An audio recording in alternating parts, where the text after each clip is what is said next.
to invite Professor Jain, our director, to introduce our guests and take it forward. I would not go into lengthy introductions. Mr. Narayan Murthy needs no introduction. I just want to say how overwhelmed I am for his generosity to have agreed on my request to come here on a very short notice. And it's a tremendous privilege for the Institute to have somebody like him be with us today. And my association with him goes from my IIT Kanpur days.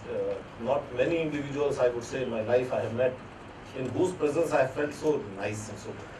He's a wonderful person. It's always very encouraging. I have never heard him criticize and say negative things. Always full of positive things. And personally, he has been an inspiration. I'm grateful, Mr. Murthy, for your being here. I also welcome Mr. Jaju. He's a dean at Indian Institute of Management. And we are very happy to have him with us today. And I hope this is his first visit, but not the, and that we'll have him more often here. I hope now that he has seen where we are. Thank you very much. So I will request Professor Murthy, Mr. Murthy to address our students and share his perception of what a new student coming into IIT at a very tender age, what he should or she should look forward to, and what he thinks not only the students should do, but also we would be very happy, Professor Mr. Murthy, to hear what we should be doing as an institute for these young people. I think this is one of the most precious human resource that this country has, and we consider ourselves to be extremely responsible and extremely privileged to have handled these young people, and we can do with all the advice and all the suggestions now. Thank you very much, Mr. Murthy.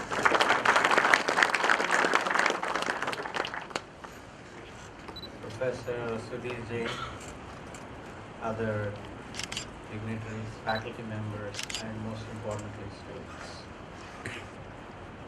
I'm extremely grateful to my friend Sudhir for this opportunity. It's not often that I get to address the future of India, and as a matter of principle, I do not give up such a chance. So therefore, I'm very, very grateful to every one of you. Congratulations, first of all, on being selected here. It's a wonderful institution. To belong to the cadre of IIT is a great opportunity. In a country where at the primary school level, 52% of the schools have only one teacher for every 2 classes. To come to an institution that has a teacher-student ratio of 1:5 or so is truly a luxury, truly a blessing. And therefore you must consider yourselves truly blessed people. But along with that privilege, you have a responsibility. Now that responsibility comes to every generation of young people. And you're very lucky that this responsibility has come to you people at a time when our confidence level in this country is so high. When I was a student of your age, or slightly later when I went abroad to France, almost every interaction ended up with a feeling in my mind that India is a poor country, India is a weak country, people are ashamed of India, etc., etc. This was in 1969, 70. And every time I met people and came back to my apartment, I would feel so sad about myself, so sad about my country. Fortunately for you people, that image has changed. Today India is, in some sense, a very important economic power. Our GDP is growing at 8 to 9%. Our foreign exchange reserves are pretty comfortable. Foreign direct investment is increasing. Our stock exchanges are doing reasonably well. They were on fire during last year. Now they're doing pretty well. Our cricketers have done well. Our Bollywood stars have done well. The number of billionaires in India is next only to, well, it's actually overtaken Japan, which is a pretty good one. There's a lot that you and I can be proud of. And when you go, I don't know how many of you have been, and I keep spending about 20 to 22 days a month outside India, visiting US, Europe, Japan, Australia, etc. And whenever I get off the plane and get into a taxi, the first question the taxi driver would ask me is, oh, your country is great. How is it that you people are able to do well in software, or you in the software industry, etc., etc. And President Obama talks about how if the Americans didn't work hard, the jobs would go away to Bangalore. I never thought I would, in my own lifetime, see a day when the president of the most powerful country in the world would be so scared or would be so much worried about the jobs from the US going away to another country. So therefore, you are in a completely different environment, an environment full of confidence, full of hope, full of astounding possibilities, and therefore full of daunting challenges. As I often say, the reward for winning the semi-finals is to get to play the finals, which is a tougher game. Therefore, the fact that we have made so much of progress in the last 20 years, starting 1991, means that the youngsters of today have much greater opportunities, but at the same time they have much more difficult challenges. And our biggest challenge clearly is bringing about inclusive prosperity, bringing about growth, bringing about hope, confidence for every person in India. While one part of India is progressing so well, the urban part, the elite part, the rich part, the educated part of India is progressing so well, there is another part of India, the rural part, the poorer part of India, which is completely lost. We are ranked 119th on our Human Development Index, which is a shame for a country which forms 1/6 of the humanity.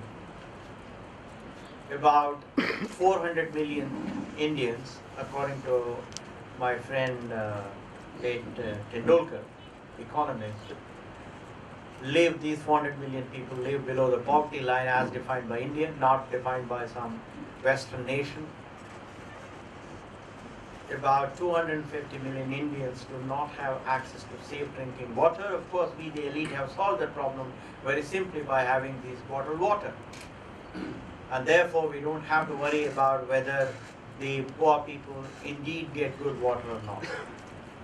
Third, about 700 million Indians do not have access to safe sanitation or reasonable sanitation that you and I are used to. So therefore, our challenge is to bring hope, bring confidence to the poorest child in the remotest part of India, while the urban part claims that we are making tremendous progress. So your challenge is to study well in this institute, to have a mindset that says that India's progress will not be complete unless the poorest person in India has decent access to healthcare, education, nutrition, and shelter.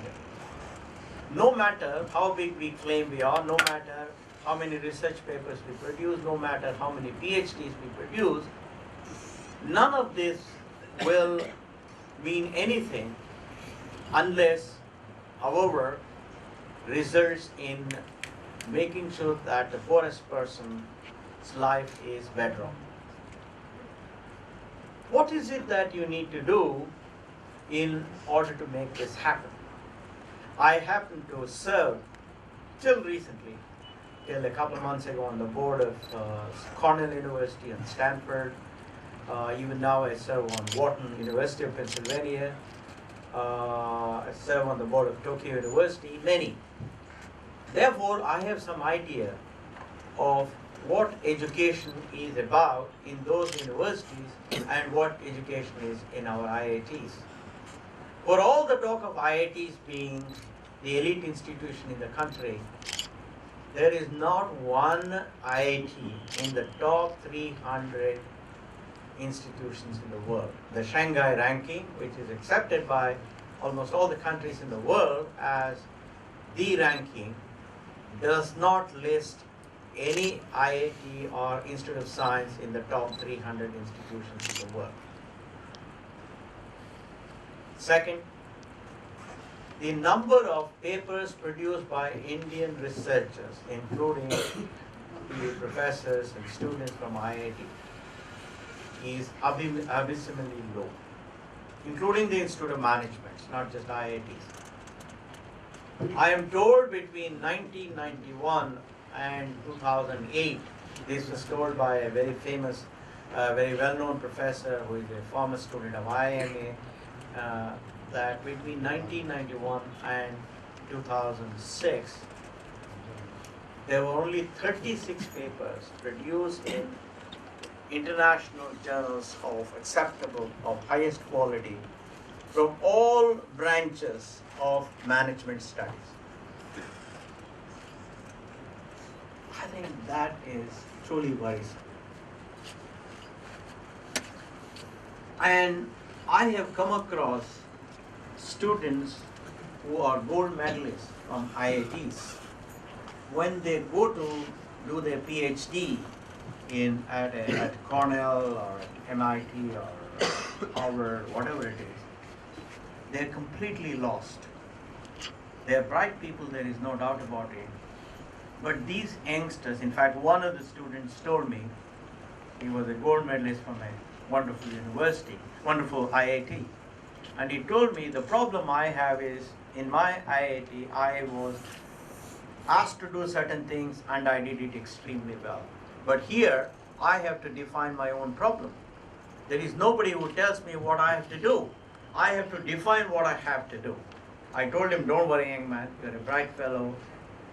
You will probably take a couple of years to get to this system and then you will do very well. Of course, it turned out he did a wonderful job. There is no doubt about it. And what I have found, the primary difference between our system of education and system of education, particularly in the US, is focus on problem solving. Relating theory to reality around them. These two things are lacking in India. Unfortunately, thanks to all these tutorials which prepare students for IITs, our IITs have really lost the sheep. They are no more the quality institutions that they were in the 60s and perhaps part of 70s. But today, people go through a year, 2, 3 sometimes of hard study. They solve a set of 10 or 20 types of problems, and one of those problems comes in the JEE. They write the answers and they get selected. But in real life, that's not what happens. in real life, day after day after day, you are confronted with problems which have no patterns. These are not the problems that belong to one of the 20 that you studied as a student of one of these tutorials or as a student here at IIT. Therefore, you have to start thinking in terms of problem solving, relating whatever you have learned in the class to the reality outside. For example, when you sit for computer science courses at Cornell, I have attended some of them just to see how things are. The problems that appear in each semester, while they all depend on the fundamental principles, they appear so different from the previous semester or the semester before. And students are encouraged to think. Therefore, you people have to learn to think independently.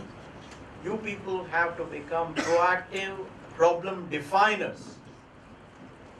Because quite often, the first step in solving a problem is to define the problem correctly. And you people will have to translate the learning that you get in the classroom to the reality around us.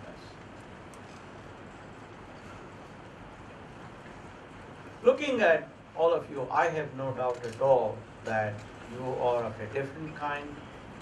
You have a lot of confidence. You have a lot of hope. And therefore, I do believe that you will bring a new sense of rejuvenation to this IIT system. Because in the last 15, 20 years, IITs have lost all the sheen that they had once upon a time. Let me give you a very simple example. In 1967, when I was at IIT Kanpur, there were in the electrical engineering department, there were about 60 students to 70 students who had registered for PhD. Probably more. But today, in the same IIT Kanpur, in same electrical engineering department, or the computer science department to which I belong, if you have 5 PhD students, that will be a luxury. If you have 5 PhD students joining in a year, that will be fantastic. So therefore, what has happened is, the focus on research has gotten diminished in IITs. IITs have become just teaching institutions. We all know very well that that's not the way to go about it. Another piece of statistics, I'm told China produced 2,652 PhDs in computer science in the year 2004. And this was told to me by the CEO of Ericsson in Stockholm. And when I came back to India and checked how many PhDs we produced in computer science in the year 2004, it was 26.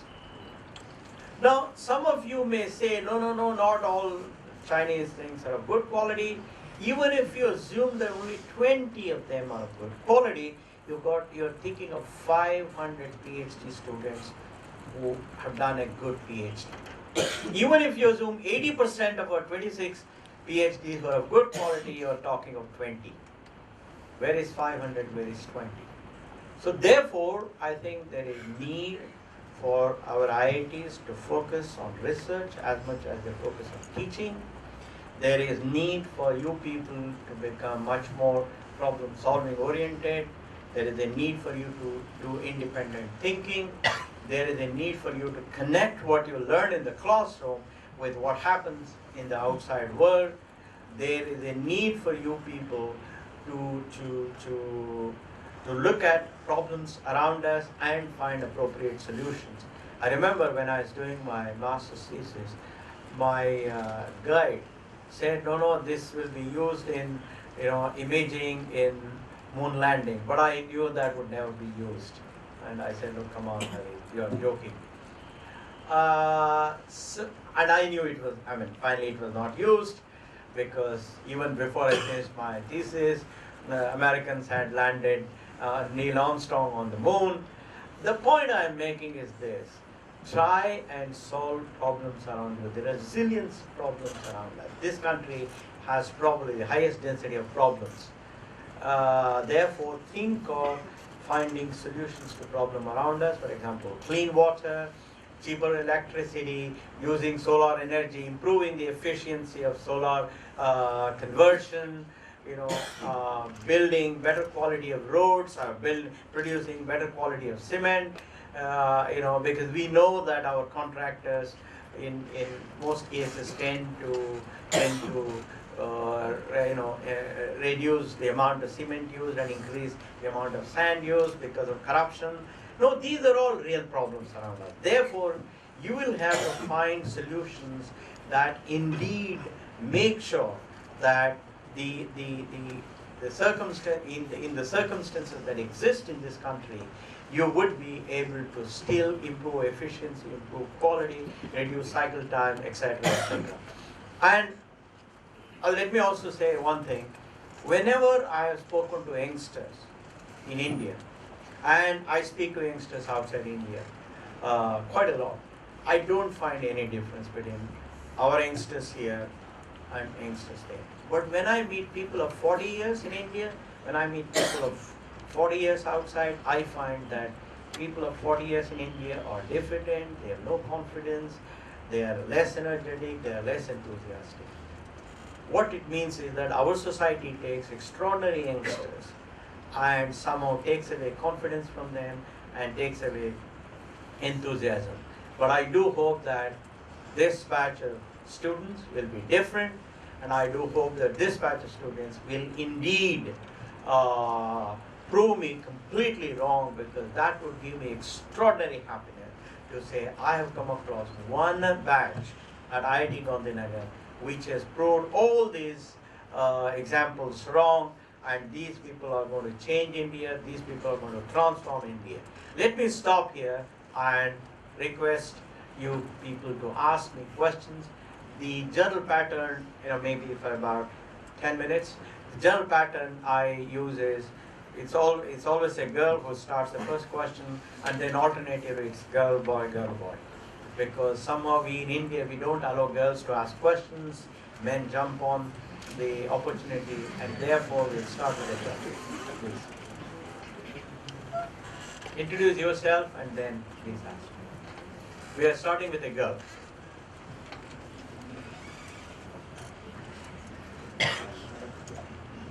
Don't tell me that girls are tongue-tied.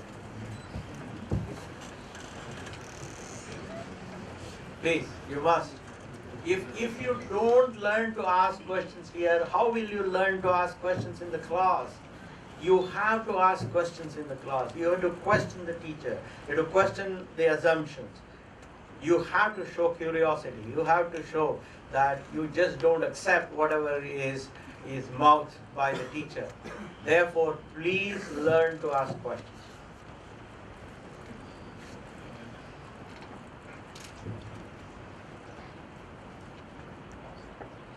What, Sudhir? I thought the IIT Gandhinagar girls were all very smart. Girls, we are not very formal. Okay? Yeah. Just don't worry. There is no formality here. You can't speak English, speak Hindi, No, don't worry. Also remember one thing, no question is stupid, only answers are stupid. Therefore, I am giving the answers, so you don't have to worry. You don't have to worry. We want the first year girls here. Raise hands. First year girls. Only two? Well, wonderful, yeah. Only two? No. Young lady, get up. I want one of you to just ask something that comes to your mind. Yeah. You don't get this opportunity every day. Come on, get up. Yeah. Oh, there are two out in the front here. Please. Introduce yourself and... Hello, I'm Mihika. chemical engineering. One minute, what does Mihika mean? It's a wonderful name. It means a dewdrop. Wonderful, thanks. Yep, good. Chemical engineering. Yep. Basically, what I've heard is there are chemical engineering. We can have more scope in India and all, like for chemical engineering, like new factories and basically the companies they need more chemical engineers you can get you need chemical engineers in companies which produce food products with paints, dyes and all. So I think it's a versatile field. I think I'm not wrong. No, you're not wrong at all. I think one thing with India is that there is opportunity in every branch of engineering. I don't know of too many countries which have as many opportunities for bright, educated youngsters as India has. For a very simple reason. That is, we are still at a very early stage of our development. Therefore, chemical engineering, which is such an important subject, has huge opportunities. You yourself talked about food, you talked about paints, you talked about dyes, you talked about, you can talk petroleum, you name it. Almost everything that is organic, everything that is synthetic, that we produce has opportunities for chemical engineering.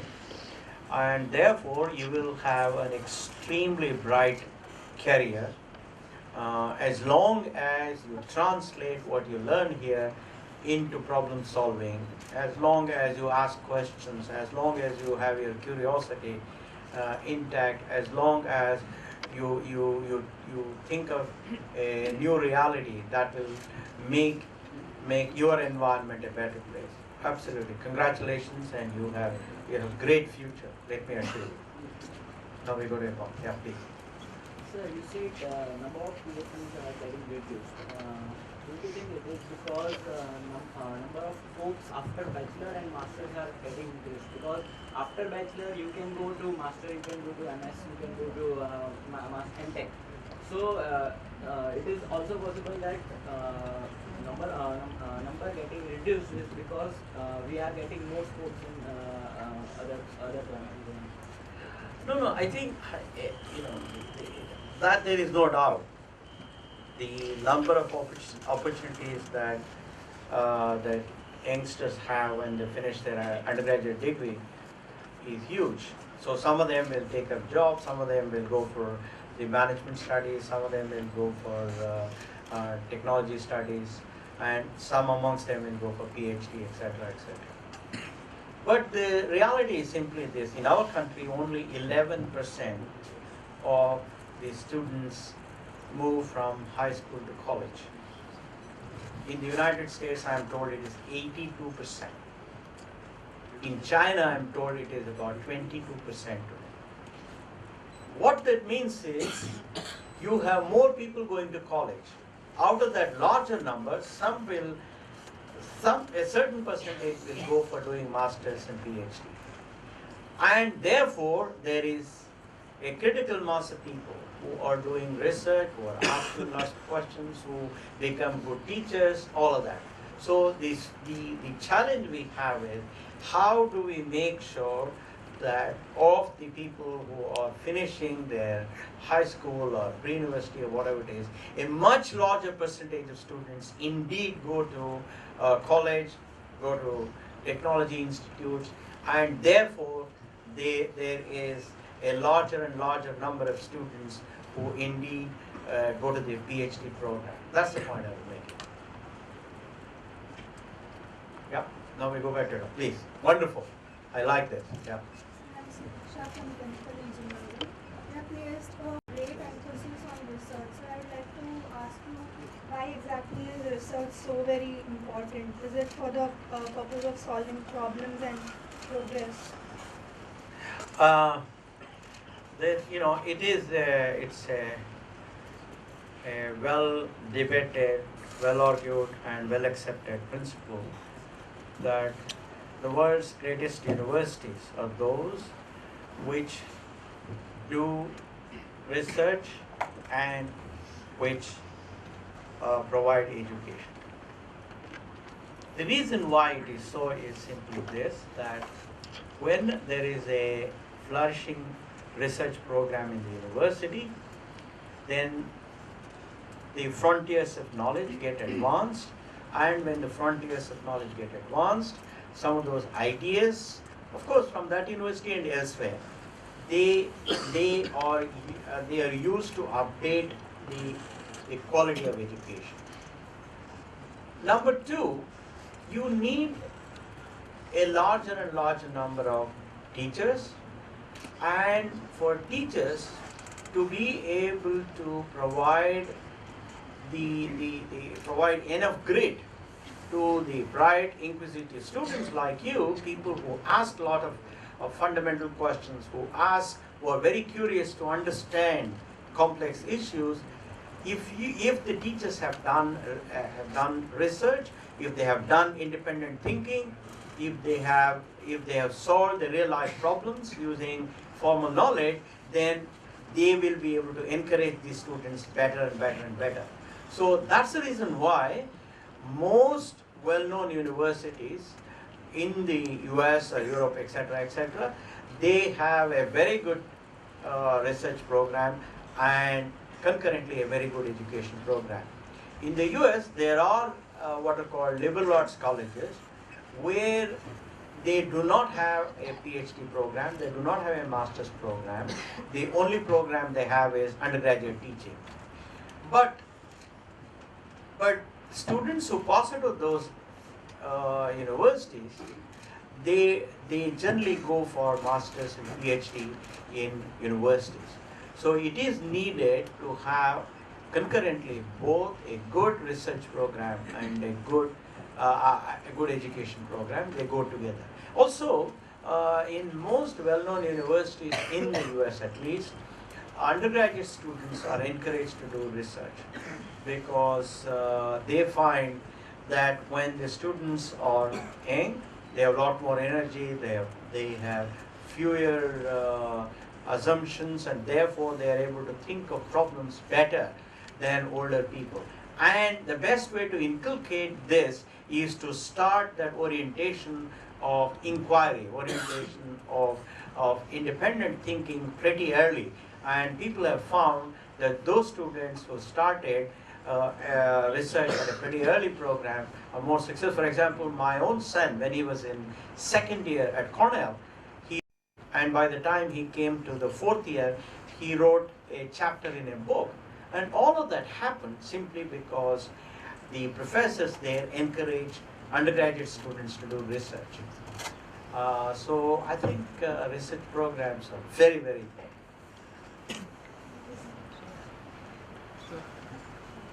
Yeah, please.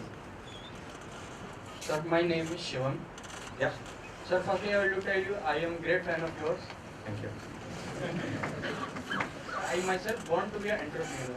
So my question is, when you were of our age, what you were thinking or what you were looking forward to, or what you were actually trying to do that led to formation of such a great giant? No, I don't think when I was your age I had any such wonderful ideas, because remember I came from an India where I did my undergraduate degree in '67 from the National Institute of Engineering, Mysore, and we had no idea of entrepreneurship at all, because those days government controlled everything. There were very few opportunities for entrepreneurs. You had to be a very rich person to start a company. You had to go to government for licensing. Government had to approve production capacities, etc., etc. There was hardly any opportunity for people to become entrepreneurs. So I did not have these lofty ideas. Our outlook was, can I get a job as a junior engineer in the electricity board in Karnataka or something like that. That was the best. But then as I came to my final year engineering, my teacher said, look, why don't you look at going and doing your master's etc., etc. So we did not have any of those things. Absolutely. At your age, certainly. Would you like to tell them about the story of your masters when you met this professor who inspired you, Sure. and that is what led to. Sure, absolutely. You know, I was a student of electrical engineering, and my comfort level was highest in mathematics, and therefore I had chosen control systems, and I had taken a course called Modern Control Theory, which is primarily about mathematics and control system and optimal control theory. These are basic courses that students in control systems do at the master's level, well, some probably master's level. One Sunday, I came to the mess to have my breakfast, and I found there was a professor from one of the well-known universities in the U.S. who was a visiting professor at IIT Kanpur in the computer science department. He had been invited by a few colleagues of mine who were from the computer science stream, and he was talking about this thing called computer, and then how that was going to change the world, the kind of exciting opportunities, the challenges, etc., etc. And this professor was fantastic. His name was Professor Acton from Princeton University, and what he was talking was so interesting. We were all spellbound. We were completely lost in his description of how computers were going to change the world. So at the end of the breakfast, I asked him to name a few papers. He suggested a few papers, and I went to our library. IIT Kanpur had a fantastic library. Though I must say, per capita, IIM Ahmedabad had even better library than IIT Kanpur in computer science, very interestingly. So I went to the library hall complex. I read those papers, and then next Monday morning, I went and changed my subject from control theory to computer science. This is how chance events and meeting with people who can indeed make a deep impression on your psyche and your personality can impact your life significantly. Well, we'll take yeah. Where are the girls here? Yeah. Sir. Wait, wonderful. Please, introduce yourself. Introduce yourself. Yes, sir. My name is Mansa, and I've heard about what you said about PhD, like India. What branch are you in? You're in I'm in chemical engineering. How is that every girl is in chemical engineering? Is it? What's the reason? Anyway, go ahead. About how India. Well, the boys should be very unhappy. Go ahead. So I've heard about what you said. India produces very less people. Very few, not less, few. Yeah. Few PhDs. So it's just that practically, people how they think is that once we do the 4-year BTech program, then all they think is let's do a job or take masters and then let's do a job. It just doesn't happen like in real life. What I've heard is in real life people just don't think that maybe we can go to the research side and do research. Like what usually people think is that it's just waste of time. Maybe we can get a job and then grow bigger in that job and then have a good salary and then whatever after the later time of their life. So maybe I do think that doing research is good.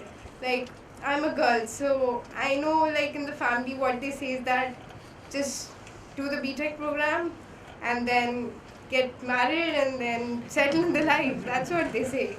So they don't encourage girls also, like especially girls. I don't know about boys, but yeah, girls, what they say is that just get a job soon. I don't think you can do research and all that. No. I think girls can do research as well as boys. girls can bring in enormous capacity for inquiry.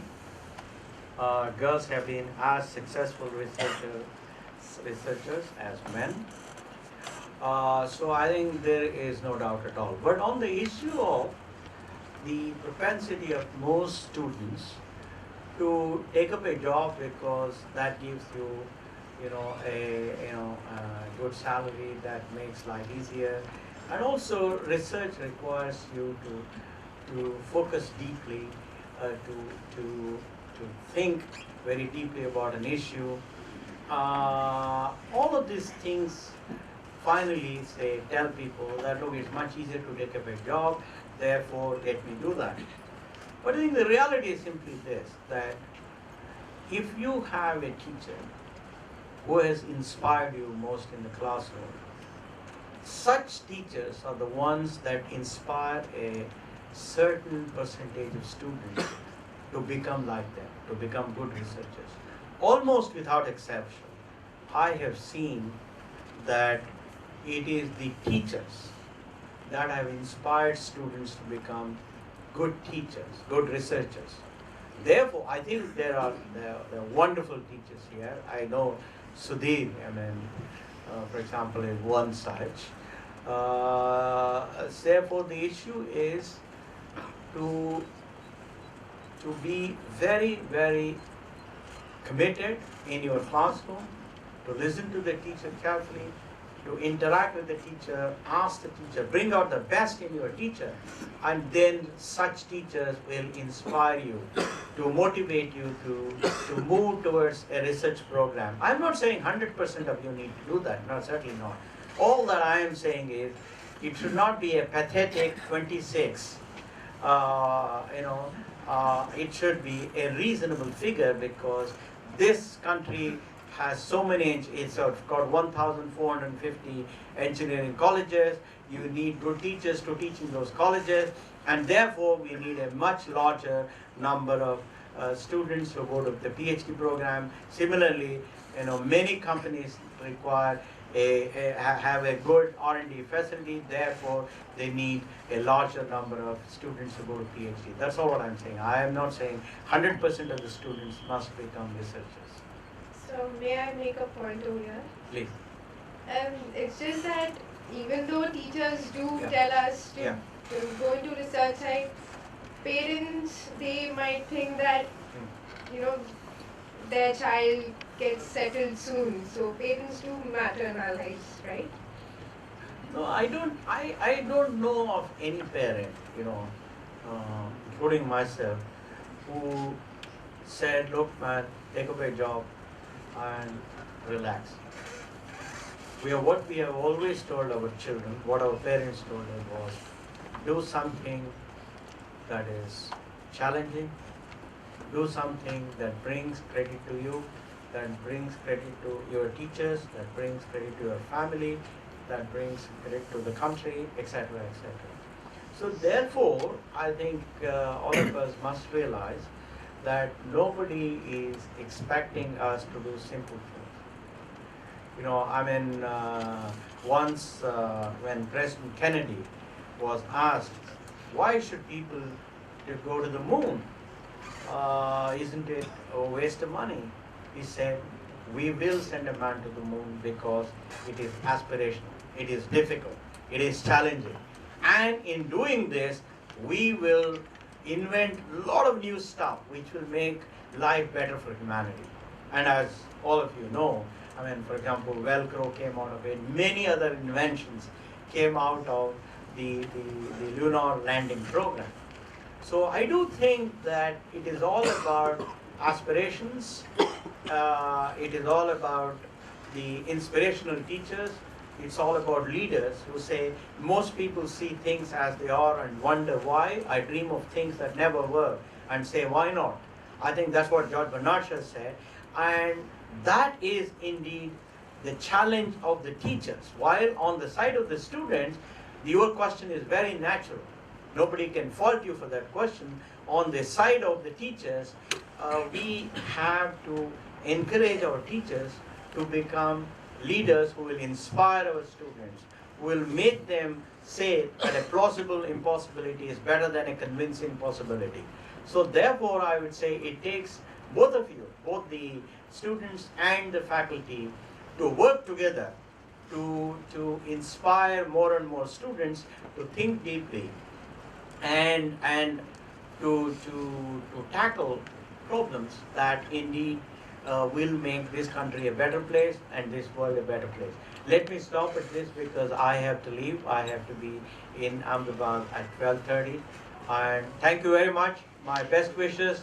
And this is a wonderful thing, the program that Professor Sudhir Jain has mounted, this whole orientation between 19th of July and 23rd of August, about bringing you ideas on how to make you people worthy citizens of this country, worthy citizens of this world, is a fantastic program. I don't think any other IIT has taken up such a program. I congratulate IIT Gandhinagar on this, and please remember that this is the foundation on which your success as an engineer, your success as a technologist rests, and therefore please attach as much importance as this program requires you, so that you can all become very successful engineers. Thank you. Thank you.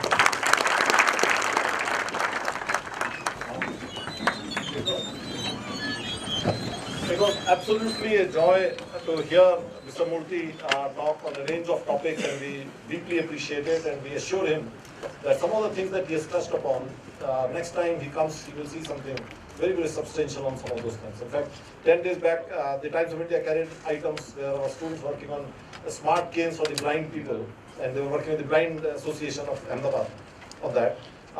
We hope that many more visitors like you would come, and our students will get inspired like you were in the mess at breakfast table in IIT Kanpur, and we will hope we can create some more Narayan Murthys out of the visits of professors and the breakfast table discussions with our students.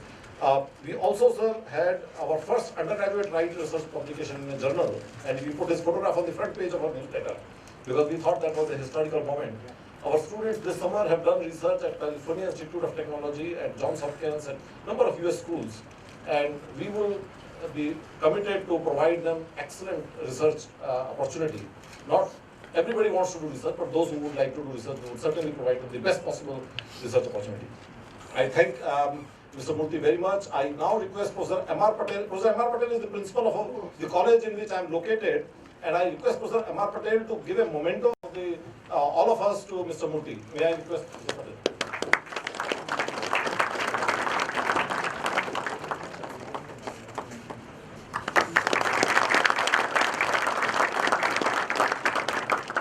May I request Professor Narayan Murthy? We have two Narayan Murthys today. So may I request Professor Narayan Murthy, our Dean of Academic, to give a memento to Professor Jaju, Dean from IIM Ahmedabad, as a token of our appreciation for his presence today.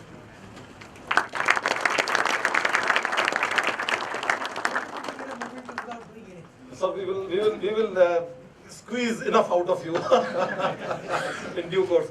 I think the plan is we will go downstairs. Only the students group will have a photograph with Mr. Murthy. He is on a very tight schedule. Very systematically they have put some chairs. Students will stand behind it. And we will have a group photograph so that you will all remember that when you came to IIT Gandhinagar on first day, an icon like Mr. Murthy was with you. And this photograph will inspire you to be another Narayan Murthy in your life. So this is a opportunity for all of us. I requested him if you would agree to it. But I need all of you to prove that you are great organizers and that you can line up very quickly. And I would request parents to stay a little behind and not crowd that area so that we can quickly let Mr. Murthy go to his next appointment. Thank you very much. Appreciate it.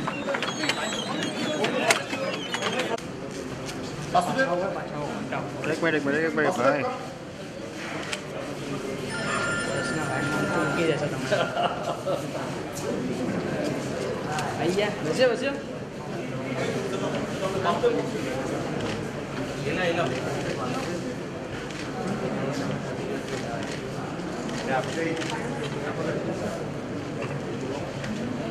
Photographer हम लोग college में photographer क्या है? ऊपर से पड़ा है। Please, come on. Yes, sir? We all look up to one of the photographer, official photographer in the chef. Look up. Okay? Thank you.